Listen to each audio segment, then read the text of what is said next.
Assalamualaikum warahmatullahi wabarakatuh. Waalaikumsalam Waalaikumsalam warahmatullahi warahmatullahi wabarakatuh. Perkenalkan kami dari kelompok 4 dengan anggota Muhammad Fauzi, Hasinah, Cusah Rizkita Rahmi, dan saya sendiri Nisaul Fazilah. Pada kesempatan ini kami akan menyampaikan materi penilaian status gizi secara tidak langsung, yaitu statistik vital dan faktor ekologi. Sebelumnya kami mengucapkan terima kasih kepada Ibu Yuli Herna Hamid SPD MSI sebagai dosen pengampu mata kuliah Gizi dan Kesehatan di kelas 04. Jadi teman-teman, sebelumnya kita sudah belajar banyak mengenai apa itu gizi. Sebenarnya gizi itu sendiri itu dapat diukur dari tiap-tiap pribadi seseorang. Dan pengukurannya itu bisa secara langsung maupun secara tidak langsung. Nah, yang akan kami bahas pada kesempatan kali ini adalah penilaian status gizi secara tidak langsung. Untuk materi mengenai gizinya sendiri akan disampaikan oleh rekan kami, Cut Sarah Rizkita Rahmi. Kepada Cut, dipersilahkan.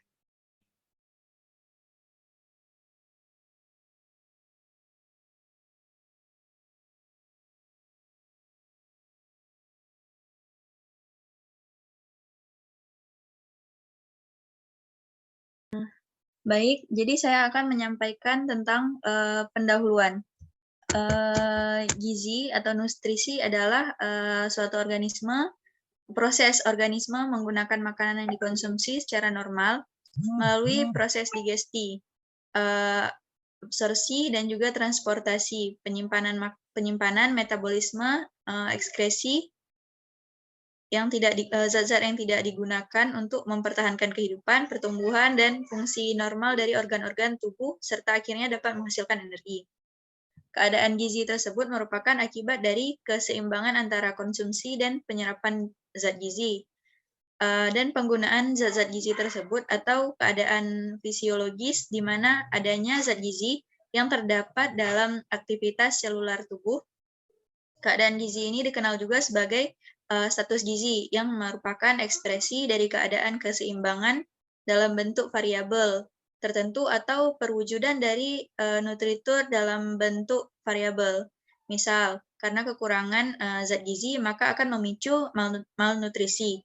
Malnutrisi adalah keadaan patologis akibat kekurangan atau kelebihan secara relatif maupun absolut satu atau lebih zat gizi.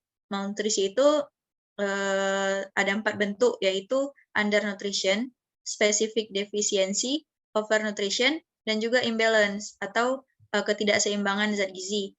Jadi secara garis besar ada 3 faktor yang dapat menyebabkan masalah gizi.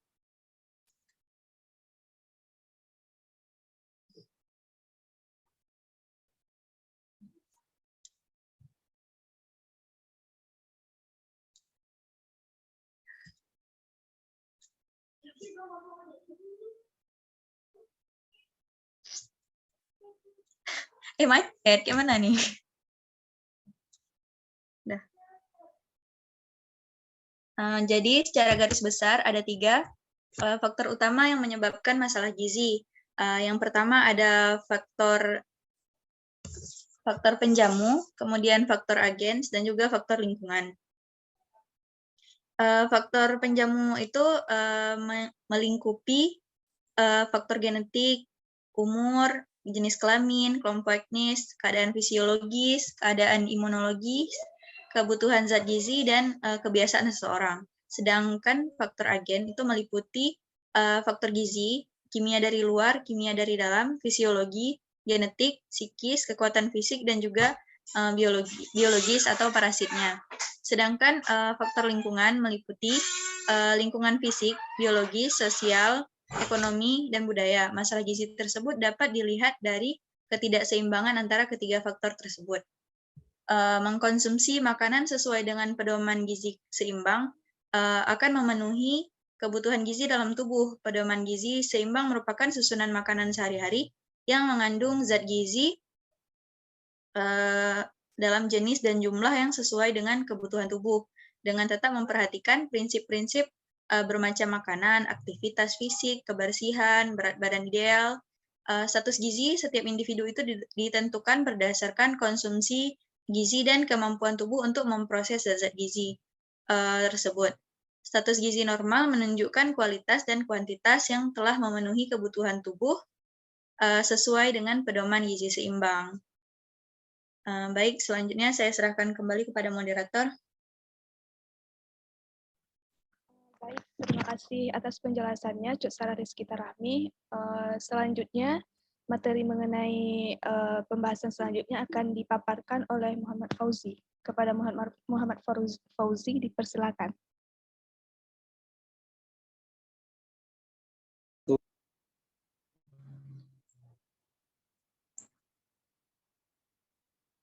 Baik, terima kasih kepada moderator. Nah, selanjutnya ada penilaian status gizi. Penilaian status gizi sendiri dapat dibagi menjadi dua, yaitu penilaian secara langsung dan penilaian secara tidak langsung. Penilaian atau pengukuran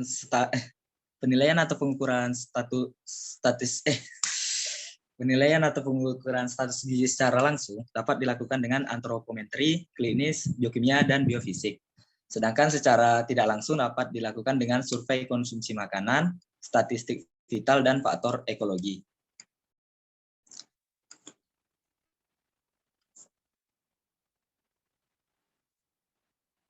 Pengukuran atau penilaian status gizi secara tidak langsung dengan statistik vital, yaitu dengan menganalisis data berupa data statistik kesehatan seperti angka kematian berdasarkan umur, angka kesakitan dan kematian akibat penyakit atau penyebab tertentu, dan data lainnya yang berhubungan dengan gizi.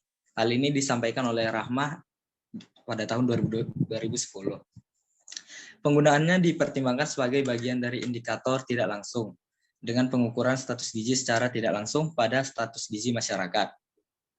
Nah, adapun kategori dalam statistik ini yang dapat digunakan ada 4, yakni yang pertama ada angka kematian menurut umur, kemudian angka kematian menurut sebab spesifik, statistik pelayanan kesehatan, dan angka infeksi terkait gizi. Selanjutnya saya kembalikan kepada moderator. Terima kasih Muhammad Fauzi atas penjelasannya. Baik teman-teman, selanjutnya kita akan membahas mengenai faktor ekologi yang akan disampaikan oleh Hasinah. Kepada Hasinah dipersilahkan. Baik, terima kasih sebelumnya kepada moderator sudah memperizinkan saya untuk menjelaskan. Baik, di sini saya akan menjelaskan mengenai penilaian status gizi secara tidak langsung. Salah satunya itu dengan faktor ekologi. Nah, penilaian status gizi menggunakan faktor ekologi itu merupakan hal yang sangat penting untuk mengetahui penyebab malnutrisi di suatu masyarakat yang berfungsi sebagai dasar untuk program intervensi gizi. Salah satu kasus gizi pada manusia itu merupakan selalu menjadi bagian dari masalah ekologi. Interaksi antara berbagai faktor, misalnya faktor sosial ekonomi, pendidikan, pangan, ketersediaan akses, persiapan, konsumsi, penggunaan, kecukupan tenaga kesehatan, kontribusi infeksi, sanitasi lingkungan, pelayanan kesehatan, kondisi demografi, politik, faktor budaya, faktor geografi, dan iklim. Poin-poin tersebut merupakan salah satu dari penyebabnya faktor ekologi. Untuk mengetahui penilaian status gizi secara tidak langsung. Baik, slide selanjutnya. Di dalam faktor ekologi, kita dapat mengetahui penyebab malnutrisi pada suatu masyarakat. Malnutrisi sendiri merupakan masalah ekologi sebagai hasil interaksi beberapa faktor fisik, biologis, dan lingkungan budaya. Jumlah makanan yang tersedia sangat tergantung dari keadaan ekologi suatu daerah. Contohnya seperti iklim, tanah, irigasi, dan lain-lain. Kemudian, pengukuran faktor ekologi ini dipandang sangat penting untuk mengetahui penyebab apa-apa saja terjadinya malnutrisi di suatu masyarakat yang berfungsi sebagai dasar untuk melakukan program perbaikan gizi dan penilaian status gizi.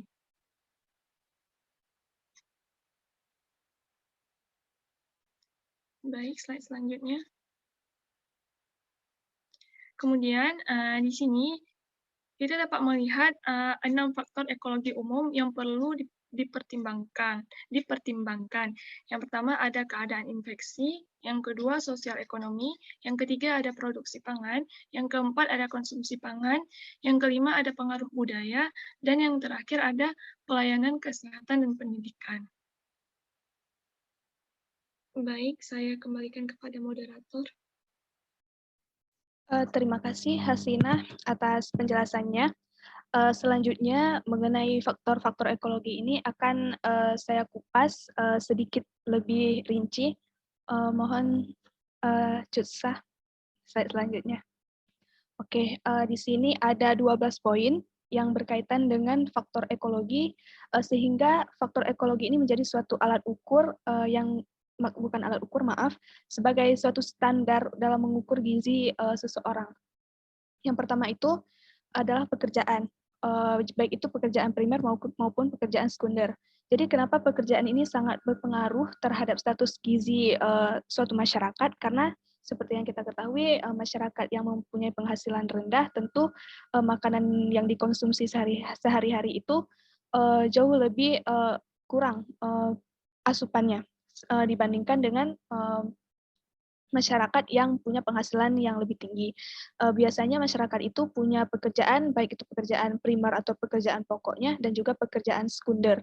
Jadi, mengapa pekerjaan sangat berpengaruh? Salah satunya itu dari penghasilan. Yang kedua itu ada kekayaan tangible. Contoh kekayaan tangible ini, misalnya ada masyarakat yang kaya tanah ataupun kaya karena punya banyak ternak, punya sepeda motor atau emas. Itu juga merupakan salah satu faktor ekologi yang dapat mempengaruhi gizi suatu masyarakat. Yang ketiga, pendapatan keluarga. Sebenarnya ini sangat berhubungan juga dengan poin pertama, yaitu pekerjaan, di mana pendapatan keluarga yaitu upah, gaji, honor, ataupun barter itu sebenarnya sangat berpengaruh terhadap gizi yang dari seseorang. Bagaimana korelasinya? Korelasinya adalah ketika seseorang itu punya upah yang tinggi ataupun punya gaji yang tinggi, tentu mereka itu akan memenuhi asupan makanannya itu yang baik. Contohnya tidak hanya makan makanan pokok, tapi juga ada seperti buah-buahan dan lain-lainnya. Dibandingkan dengan masyarakat yang pendapatan rendah, tentu mereka akan sedikit lebih menghemat untuk asupan nutrisi makanannya. Istilahnya seperti yang penting sudah makan gitu, tapi tidak diperhatikan gizi yang dikonsumsi. Selanjutnya ada rumah. Rumah juga mempengaruhi dalam status gizi. Adapun aspek yang dipengaruhi itu misalnya luas dari rumah, jenis lantainya, dinding, atap, dan juga luas per individu. Selanjutnya ada juga dapur, jenis alat-alat masaknya seperti apakah masih menggunakan kayu bakar ataupun sudah menggunakan bahan bakar yang lainnya. Ada juga jenis kompor juga, peralatan masak juga itu juga berpengaruh terhadap makanan yang dimasak, sehingga nantinya akan berpengaruh terhadap status gizi dari satu keluarga. Selanjutnya, seperti yang penjelasan dari pendapatan keluarga ini, pengeluaran juga sangat berpengaruh terhadap status gizi. Selanjutnya ada pendidikan. Nah, tingkat pendidikan seseorang itu juga sangat berpengaruh terhadap status gizi yang dia miliki, karena semakin seseorang tahu tentang pendidikan tentang gizi yang baik, bahan makanan yang boleh dimakan saat bersamaan, itu juga sangat berpengaruh. Selanjutnya, tempat penyimpanan makanannya, contohnya seperti luas gudang atau jenis makanan juga termasuk dalam faktor ekologi. Suplai air juga sangat berpengaruh atas tingkat status gizi yang dimiliki oleh masyarakat di suatu daerah. Kita pasti sering mendengar kalau suplai air di suatu wilayah itu kurang, pasti masyarakatnya itu banyak yang terkena penyakit. Kenapa? Karena sebenarnya air ini merupakan faktor yang sangat utama yang sangat mempengaruhi gizi seseorang. Jika seseorang mendapatkan suplai air di situ dengan jarak yang jauh, serta kualitas airnya itu juga kurang, tentunya masyarakat di situ akan dinilai kurang sejahtera. Sebaliknya dengan masyarakat yang punya sumber airnya yang itu bersih, jaraknya juga dekat, kualitas airnya bagus, pasti masyarakatnya itu banyak yang sehat. Selanjutnya ada MCK. MCK ini singkatan dari mandi cuci kakus atau dikenal juga dengan istilah jamban. Tipe dari MCK dan kondisi dari MCK juga sangat berpengaruh terhadap status gizi dari seseorang. Yang selanjutnya adalah keluarga. Jumlah anggota keluarga dan juga jarak antar anak itu juga sangat berpengaruh. Dan terakhir ada demografi wilayah, di mana luas wilayah, jumlah penduduk, data musim sangat berpengaruh terhadap status gizi. Contohnya di demografi wilayah ini ya teman-teman, misalkan ada satu daerah yang penduduknya itu sangat padat, luas wilayahnya itu sempit, dan pastinya akan banyak muncul berbagai penyakit. Dan sering kita lihat kan, misalnya ada satu daerah yang memang penduduknya itu terlalu banyak, tetapi penduduknya itu tidak sejahtera. Dalam arti kata penduduknya itu banyak yang terkena penyakit, baik itu malnutrisi seperti yang dijelaskan oleh Hasinah tadi, ataupun KEP, kekurangan energi protein dan sebagainya. Jadi kenapa faktor-faktor ekologi seperti pekerjaan sampai demografi wilayah ini sangat mempengaruhi status gizi seseorang secara langsung maupun secara tidak langsung. Baik, dengan berakhirnya penjelasan dari saya, maka berakhir pula presentasi dari kelompok kami. Kami mohon maaf apabila terdapat kekurangan. Terima kasih teman-teman yang sudah menonton video kami. Kami mohon saran dan kritikannya boleh di kolom komentar. Sekian dari kami. Assalamualaikum warahmatullahi wabarakatuh.